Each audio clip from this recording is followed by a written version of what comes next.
livres à lire, mais pour le moment je les ai pas encore commencés. Donc c'est parti, on va découvrir Clos et on va lire, je pense, un chapitre. On va voir si son cours, on va en lire un deuxième. Mais déjà, on va lire le premier chapitre.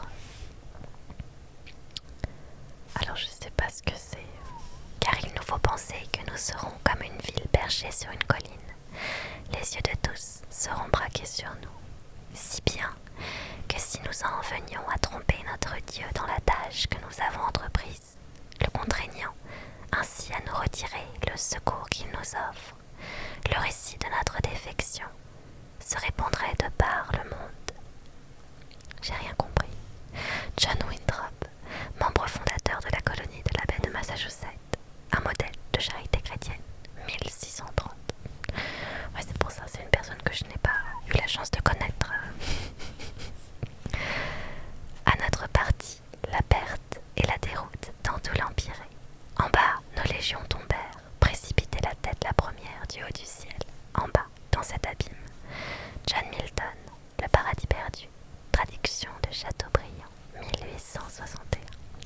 Je pense que ce sont des textes liés principalement à la religion chrétienne. Peut-être que je me trompe, mais déjà le premier c'est sûr, un modèle de charité chrétienne. Le deuxième, Le paradis perdu, ça m'y fait penser quand même. Première partie, vaisseau jumeau. Donc il y a possiblement plusieurs parties. Alors, demande en mariage. L'autre vaisseau était suspendu dans le ciel, comme une pendeloque luisante en éclats argentés à la lumière de la nébuleuse. Waverly et Kiran, allongés sur des meules de foin, l'observaient à tour de rôle dans la longue vue. Ils savaient que cet astronef était la réplique parfaite du leur. Pourtant, dans l'immensité de l'espace, sans échelle de référence, il aurait pu être aussi minuscule qu'un scaphandre spatial ou aussi gigantesque qu'un astre. Nos vaisseaux sont si laids, soupira Waverly. J'ai déjà vu des photos, mais en vrai... Je sais, rétorqua Kiran, en lui prenant la longue vue des mains. On dirait qu'il a un cancer ou une maladie dans le genre. Le nouvel horizon était tout aussi biscornu que l'Empyrée, à bord duquel il se trouvait. De forme ovoïde, il était couvert de dômes qui accueillaient des différentes unités et rappelaient les bosses d'un topinambour, de ceux que Madame Stilwell donnait à Kiran et ses parents au moment de la récolte. Le vaisseau projetait une lueur bleue qui éclairait les particules de la nébuleuse et provoquait des explosions occasionnelles lorsque la chaleur des réacteurs enflammait une poche d'hydrogène.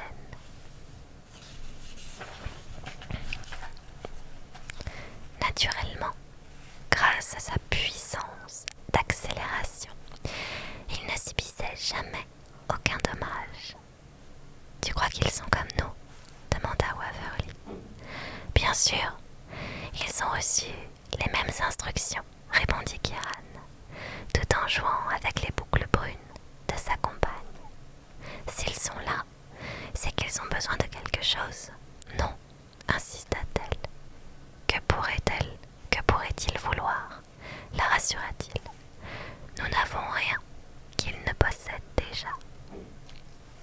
En son fort intérieur, Kiran s'étonnait pourtant de la proximité du vaisseau.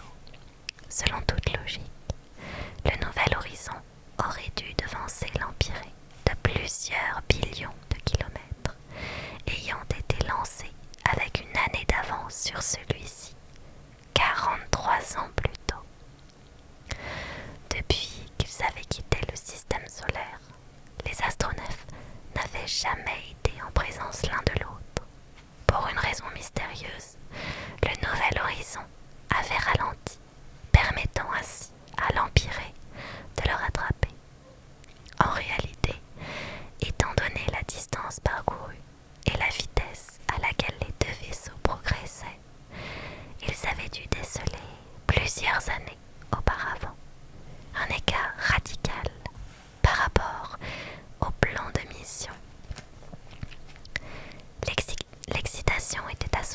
sur l'Empire.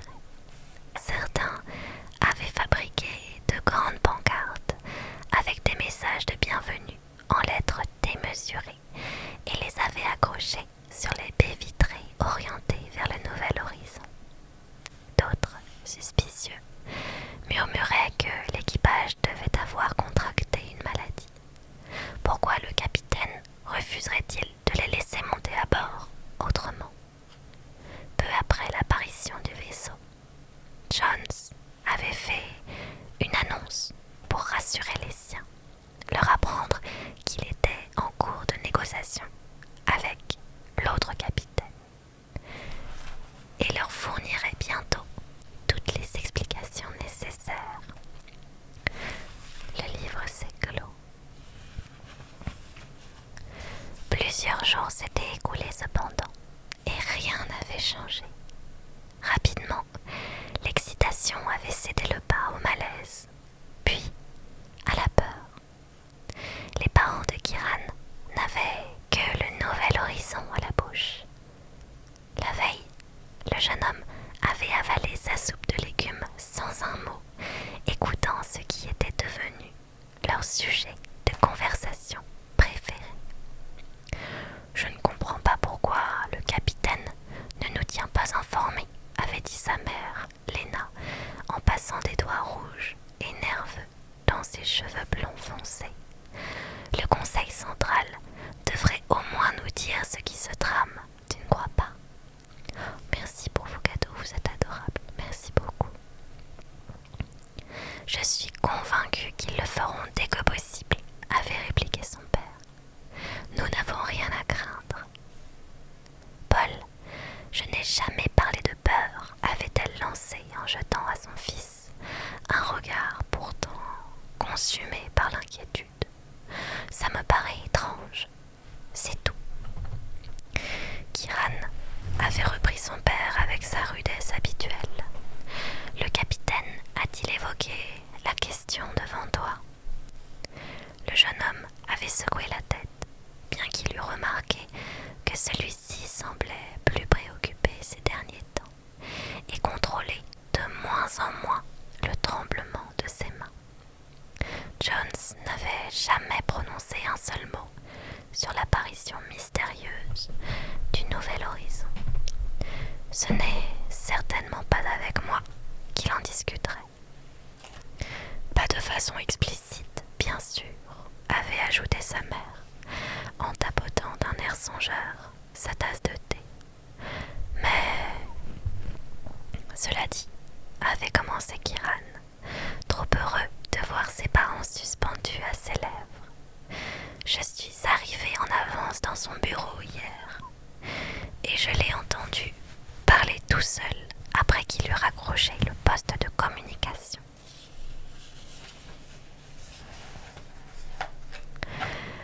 Que disait-il? L'avait pressé Lena. Je n'ai surpris qu'un seul mot. Menteur. Ses parents avaient échangé un regard alarmé. Les rides de Paul s'étaient creusées et Lena s'était mordillé la lèvre inférieure.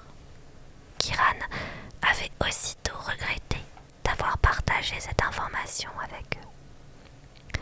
À présent, il se sentait tellement en confiance avec Waverly qu'il avait pris la décision d'interroger le capitaine le jour même, juste avant l'émission. Jones réagirait peut-être mal, mais Kiran pensait pouvoir tirer quelque chose de lui. Après tout, il était son favori. Ça attendrait un peu, cependant. Il avait demandé à Waverly de le retrouver dans un but précis, et il n'avait aucune intention de se dérober, malgré sa nervosité. Après s'être efforcé de contrôler sa respiration, il commença d'une voix qu'il aurait aimé plus grave. Waverly, on est ensemble depuis un moment maintenant. Dis-moi, précisa-t-elle avec un sourire, davantage si tu comptes les bisous à l'école primaire. Elle lui prit le menton. Il adorait ses mains, leur chaleur et leur douceur. Il adorait ses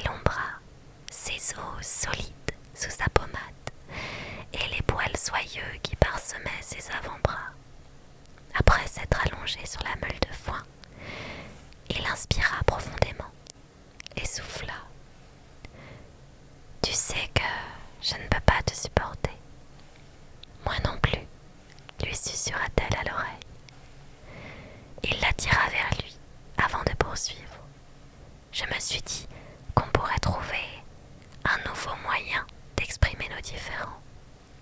Un corps à corps, d'une certaine façon, convint-il d'une petite voix vulnérable. Elle l'observa en silence, d'un air impénétrable. Il s'écarta et se redressa sur un coude. « Je veux bien faire les choses, compléta-t-il. Je n'ai pas envie de passer simplement une nuit avec toi. Tu parles de mariage ?» Il retint son souffle. Il ne lui avait pas vraiment demandé sa main, cependant. « Je n'ai même pas 16 ans, rétorqua-t-elle. « Oui, mais tu sais ce que disent les médecins. » Il avait été trop loin. Ce fut presque imperceptible. Pourtant, Waverly se crispa. « Qui se fiche de ce que disent les médecins?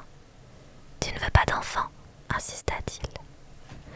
Elle sourit avec lenteur et gourmandise avant de répondre. « Je sais que toi tu en veux. »« Évidemment, c'est notre devoir, s'écria-t-il dans un élan de sincérité. « Notre devoir, répéta-t-elle en évitant son regard. Merci pour le cadeau. Je crois qu'il est temps de penser à l'avenir. Elle plongea ses grands yeux dans les siens et il s'empressa d'ajouter « Notre avenir, je veux dire. » La conversation ne se déroulait pas du tout selon les plans de Kiran. Waverly le dévisagea avec une expression impénétrable, puis un sourire lui étira lentement les lèvres. « Ne préférerais-tu pas te marier avec Felicity Wigram? Elle est plus jolie que moi. »« Pas du tout, rétorqua-t-il du tac au tac. »« Qu'est-ce qui te préoccupe autant ? Demanda-t-elle après l'avoir examiné. « C'est... »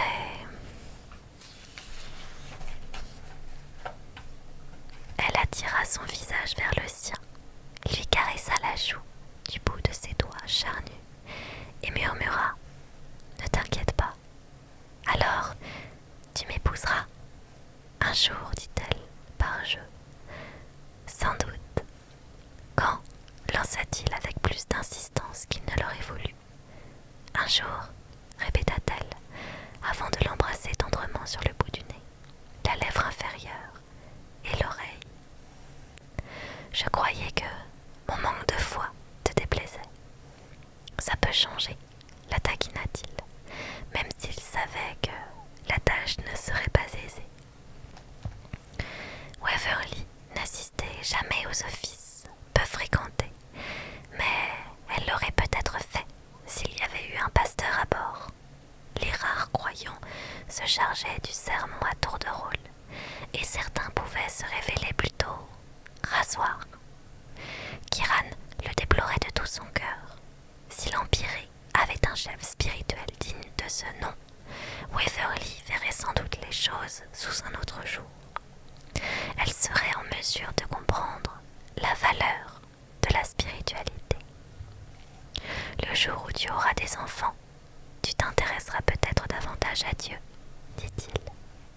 Ou peut-être que toi, tu changeras, rétorqua-t-elle avec un sourire en coin.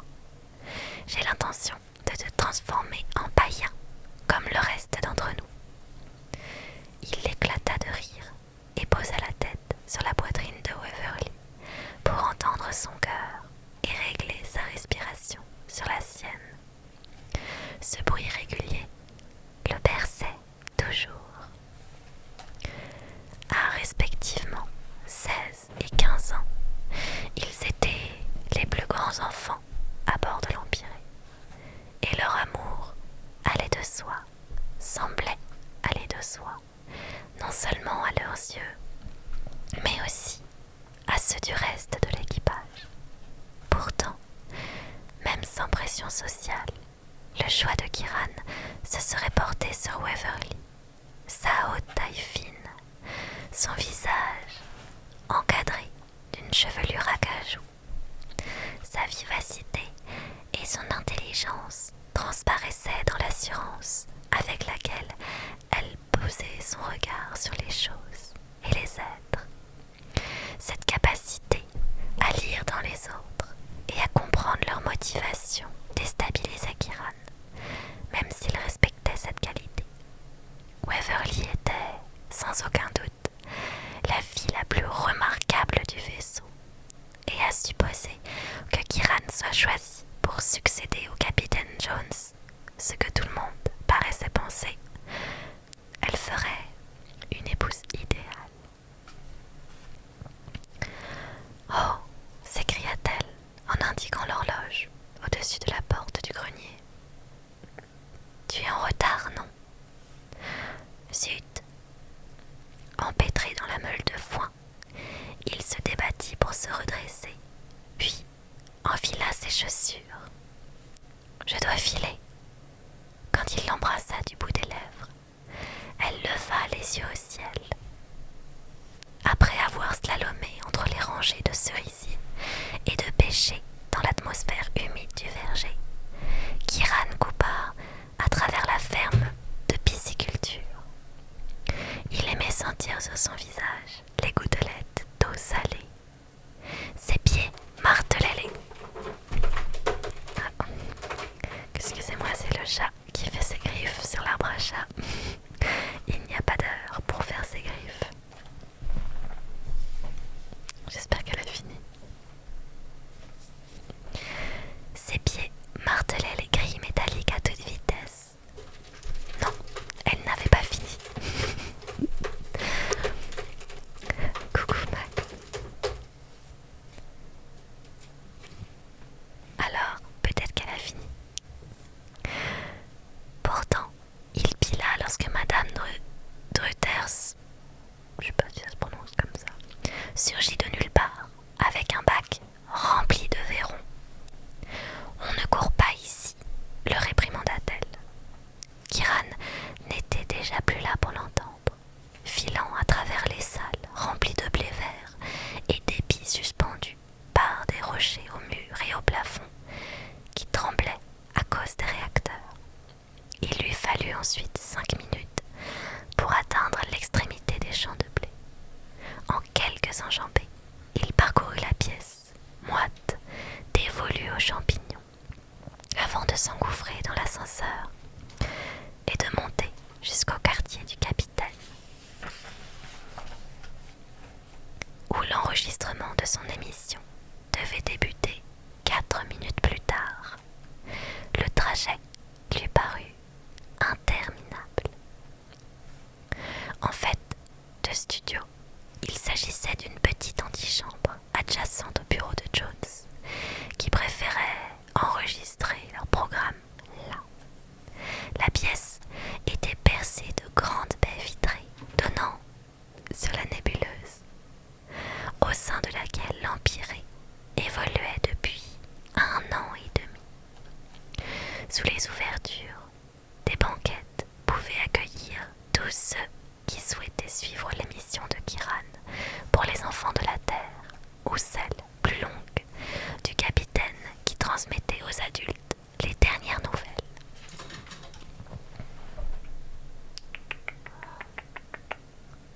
Kitty, tu vas tout faire tomber. Arrête.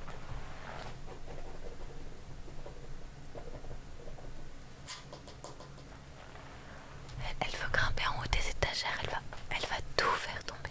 Il n'y a même pas la place. Je sais pas ce que tu veux faire en haut, mais c'est une mauvaise idée, mon chat. Tu vas faire peur à tout le monde quand tu vas tout faire tomber. Je te le dis.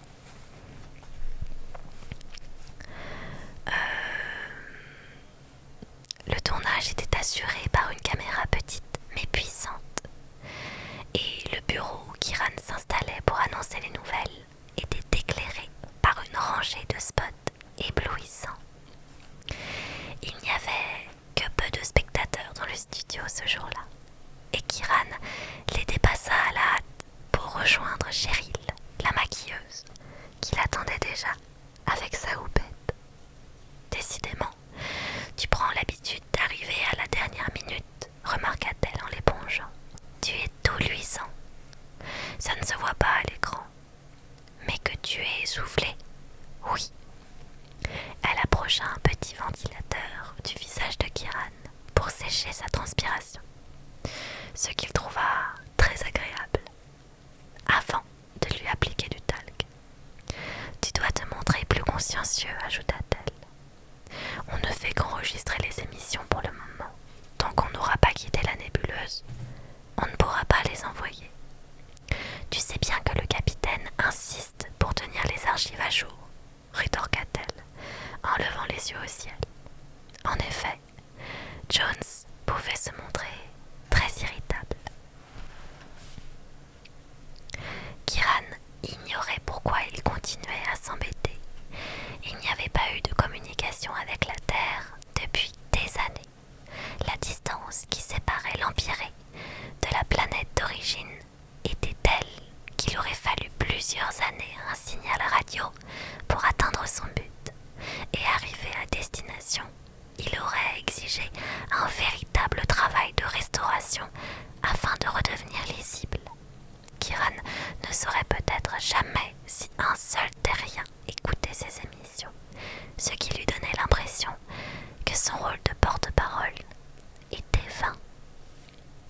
Il observa son reflet dans le miroir, ne parvenant pas à se faire une opinion tranchée sur son physique. Il aurait pu être beau, songeait-il, si son nez n'avait pas été aussi busqué et son menton aussi carré. Mais il avait pour lui ses prunelles d'ambre et ses boucles couleur de rouille qui tombaient en cascade sur son front. Il se trouvait bien coiffé. Pourtant, Cheryl passa un peigne humide pour lisser ses cheveux. Le capitaine Jones vint se poster derrière la maquilleuse, un grand gaillard ventripotent, aux doigts épais et tremblants, qui marchait en tanguant, ce qui, au premier abord, donnait l'impression qu'il ne savait pas où il était. En vérité, il était l'être le plus déterminé du vaisseau, capable de prendre des bonnes décisions, rapides et presque toujours justes. Tous les hommes à bord lui accordaient une confiance aveugle, même si, Kiran l'avait remarqué, la popularité du capitaine était moins grande auprès des femmes. Le jeune homme ne se formalisa pas de son air renfrogné. Jones l'adorait, il le savait. Kiran, tu passes trop de temps avec Waverly Marshall. Je vais devoir intervenir. Il se força à sourire, même s'il n'aimait pas que le capitaine parle de son amie comme si elle lui appartenait et qu'il daignait seulement la prêter aux autres.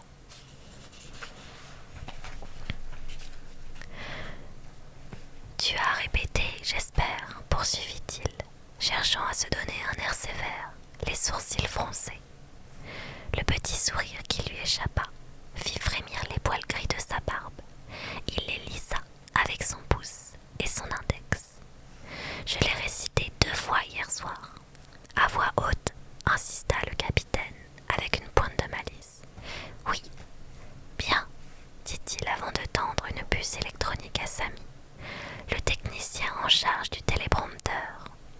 J'ai fait quelques petites modifications à la fin, Kiran. Désolé, tu vas devoir improviser. J'avais l'intention d'en discuter avec toi avant l'émission, mais tu es arrivé en retard. Quel genre de modification? Une petite mention de nos nouveaux voisins, répondit le capitaine, avec une nonchalance feinte, avant de souffler, le regard perdu, en direction de l'espace infini. Que se passe-t-il? Demanda Kiran, d'un ton qu'il voulait insouciant. Dès que son regard croisa celui de Jones, ils abandonnèrent toutes leurs masques. Pourtant, pourquoi ont-ils ralenti? Insista-t-il. Le capitaine cligna des yeux plusieurs fois, à sa façon unique, en remontant ses paupières inférieures. Ils ont un nouveau capitaine, ou chef, et je n'apprécie pas sa manière de parler. Comment ça? Kiran brûlait d'impatience de connaître la réponse. Mais Samy, véritable pile électrique, direction. 30 secondes, prévint-il. Plus tard, rétorqua le capitaine, en accompagnant Kiran à sa place devant les caméras. Bonne émission. Mal à l'aise, le jeune homme posa les mains à plat sur le plateau en chêne devant lui. Puis, il afficha un sourire factice, comme au début de chaque enregistrement, et suivit le générique d'ouverture. Apparaissait d'abord l'équipage de l'Empiré, y compris les parents de Kiran, jeunes et fringants, participant à la transplantation de graines de tabac dans une pépinière. Suivait une scène qui montrait des médecins avec leurs bonnets blancs, penchés sur une rangée de tubes à essai, et y déposant des échantillons avec une longue seringue.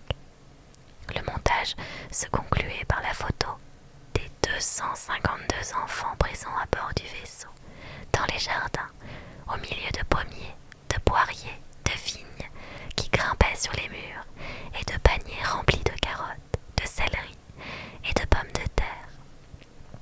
L'image était censée véhiculer une impression d'opulence et de prospérité, visant à convaincre les terriens affamés de l'utilité de la mission. Le voyant de la caméra s'alluma et il prit la parole. Bienvenue sur l'Empiré, je suis Kiran Alden et aujourd'hui, nous allons vous faire pénétrer dans nos laboratoires de fertilité. Je vous l'ai dit, vous vous en souvenez peut-être, un voyage spatial de longue durée peut constituer un obstacle à la procréation. Durant 6 années, il n'y a eu aucune grossesse à bord de l'Empiré. Nous avons connu une période de tension, car sans nouvelle génération pour succéder à l'équipage d'origine, il n'y aurait eu personne pour terraformer la nouvelle Terre. La procréation est donc devenue une priorité. Nous avons préparé un petit film explicatif afin de vous montrer comment notre équipe de scientifiques a résolu ce problème. Le studio fut plongé dans le noir pendant que le reportage était projeté sur l'écran derrière Kiran. Il avait ainsi quelques minutes pour reprendre son souffle. Un remue-ménage subit attira son attention. Winona, la ravissante secrétaire du capitaine Jones, venait de pénétrer en trombe dans la pièce et murmurer quelque chose à l'oreille de ce dernier. Le vieil homme se leva d'un bond et sortit sans attendre. Kiran vit défiler les images de sa propre naissance. D'un naturel pudique, il se sentait mal à l'aise en imaginant que l'humanité tout entière le découvrirait ainsi, visqueux et vagissant, au sortir du ventre de sa mère. Pourtant, il avait l'habitude. Il était le premier enfant mis au monde dans l'espace. À sa naissance, il y avait eu de grandes réjouissances sur l'Empiré, mais sans doute aussi sur Terre. Et c'est pourquoi il avait été choisi pour présenter les émissions de la web télé. N'ayant jamais son mot à dire sur le contenu de son programme, il se contentait de lire les nouvelles. Sa mission était simple, donner aux téléspectateurs une raison de croire que la vie d'origine terrienne ne s'éteindrait pas. Une raison d'espérer que, s'ils ne pouvaient pas émigrer eux-mêmes vers leur nouvelle planète, leurs petits-enfants entreprendraient peut-être ce voyage. Le reportage touchait à sa fin et Kiran se redressa sur son fauteuil. 5, 4, 3, murmura Sami. Malheureusement, les choses ne se sont pas déroulées aussi bien sur le nouvel horizon. Notre vaisseau jumeau, en dépit des efforts acharnés de leurs scientifiques, les femmes n'ont jamais réussi à tomber enceintes. Le cœur de Kiran battait la chamade. Il découvrait ces informations pour la première fois et était persuadé, comme tout le monde, qu'il y avait autant d'enfants sur le nouvel horizon que sur Empiré. Il songeait seulement maintenant que les échanges entre les deux aéronefs avaient été réduits au minimum pendant une longue période. Était-ce intentionnel Samy, qui s'était décomposé derrière ses lunettes rondes, agita le bras pour inviter Kiran à poursuivre la lecture. Personne ne sait pourquoi le Nouvel Horizon a gardé le secret sur ce problème de fertilité, poursuivit-il. Mais le vaisseau a récemment ralenti sa vitesse de croisière afin d'être rattrapé par l'Empyrée, et nous espérons donc obtenir une réponse bientôt. La musique du générique de fin retentit. Une mélodie joyeuse, interprétée par un piano et des instruments à cordes. Kiran s'efforça d'adopter un ton jovial pour se mettre au diapason. C'était l'émission 247 de l'Empyrée, présentée par Kiran Alden. Au revoir. Lorsque le volume de la musique diminua, des cris retentirent. Le capitaine, habituellement calme et maître de lui, hurlait si fort que Kiran l'entendait à travers les murs en acier de son bureau. « Je me fiche de ce que vous avez l'intention de faire. Vous n'accosterez pas ce vaisseau tant que je n'aurai pas évoqué la situation avec mon conseil central. » Jones conserva le silence un moment avant de reprendre encore plus violemment. « Je ne vous refuse pas un entretien. Prenez un scaphandre et nous nous rencontrerons. » Silence. « Je ne comprends pas pourquoi vous éprouvez le besoin de venir accompagné d'une équipe, madame, si vous comptez seulement discuter. » Un nouveau silence, furibond celui-là. Puis, le capitaine reprit la parole avec un calme terrifiant. C'est clos, le livre.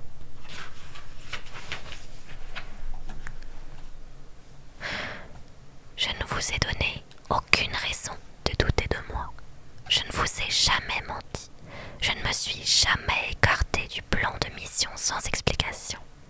Oh, ce sont de purs délires paranoïaques. Il n'y a eu aucun sabotage. Je ne cesse de vous le répéter. Kiran entendait le capitaine faire les 100 pas. Il se sentait coupable d'écouter sa conversation. Mais c'était plus fort que lui.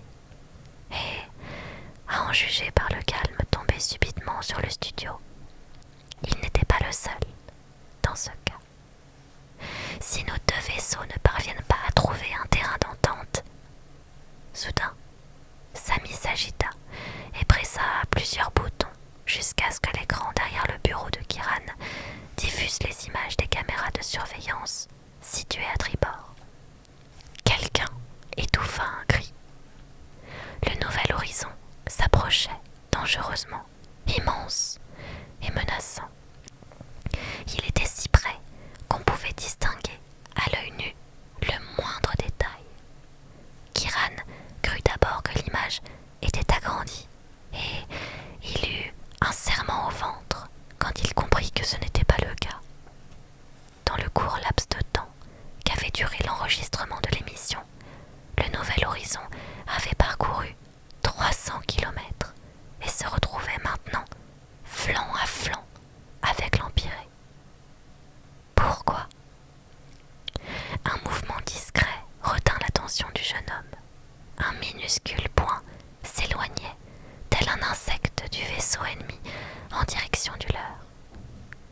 À sa forme allongée, Kiran en déduisit qu'il s'agissait probablement d'une navette, de celle conçue pour déposer les futurs colons et leur matériel sur la surface de la nouvelle Terre, en vue de courtes missions. Elle n'avait pas pour fonction de servir à les déplacements dans l'espace intergalactique, ni de naviguer d'un astronef à un autre. Contrairement à ce que celle-ci faisait. Ceux qui se trouvaient à son bord avaient visiblement l'intention d'aborder l'Empyrée. « Oh mon Dieu !» s'écria Cheryl, assise dans le fauteuil du maquillage, les mains plaquées sur ses lèvres roses. « Combien de personnes ces engins peuvent-ils contenir ?» demanda Samy, tiraillé entre la perplexité et la terreur. Sortant en trombe de son bureau, le capitaine pointa un doigt sur le technicien. « Il s'agit d'une attaque, annonça-t-il. Dis au conseil central de me retrouver sur l'air de lancement à tribord. Après réflexion, il ajouta: appelle une équipe de sécurité aussi. Non, appelle-les toutes. Le cœur de Kiran s'emballa aussitôt. Sa mère était membre d'une escouade volontaire, sollicitée ponctuellement pour apaiser un conflit entre les passagers ou donner un coup de main lors de certaines manifestations. Les volontaires n'étaient jamais armés. Que se passe-t-il, capitaine? Lança-t-il d'une voix brisée. Jones posa une main sur l'épaule du jeune homme avant de lâcher: en toute honnêteté,